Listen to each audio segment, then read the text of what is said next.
Identify the products formed when the following compounds are treated with PCC. PCC is pyridinium chlorochromate. So, when primary alcohols are treated with pyridinium chlorochromate, you will get aldehydes. Secondary alcohols when treated with PCC will give ketones. Tertiary alcohols will not react. Means tertiary alcohols will not get affected, because these are very mild oxidizing agents. Only primary and secondary alcohols will get oxidized to give aldehydes and ketones respectively. So if you look at the first compound, in the first compound we have this alcoholic group is secondary alcohol and this alcohol is tertiary alcohol. So tertiary alcohol will not get affected with PCC. Only secondary alcohol will get oxidized to ketone. So what is the product obtained in the first case? This OH and CH3 will not be affected.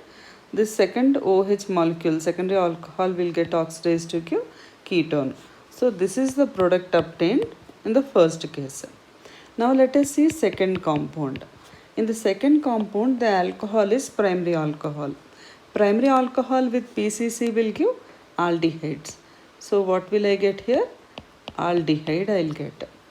Then third compound. Third compound, the alcohol is a tertiary alcohol here.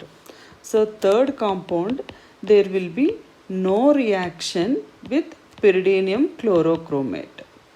No reaction with pyridinium chlorochromate. Pyridinium chlorochromate is called Corey's reagent.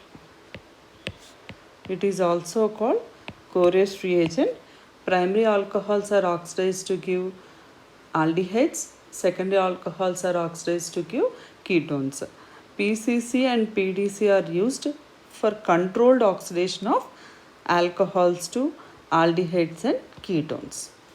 Means we can prevent the further oxidation of aldehydes and ketones to carboxylic acids. The oxidation reaction stops at aldehydic and ketonic stage. Primary alcohols are oxidized to aldehydes, secondary alcohols are oxidized to ketones. There will be no further oxidation of the formed aldehyde and ketone to carboxylic acid because PCC is a mild oxidizing agent.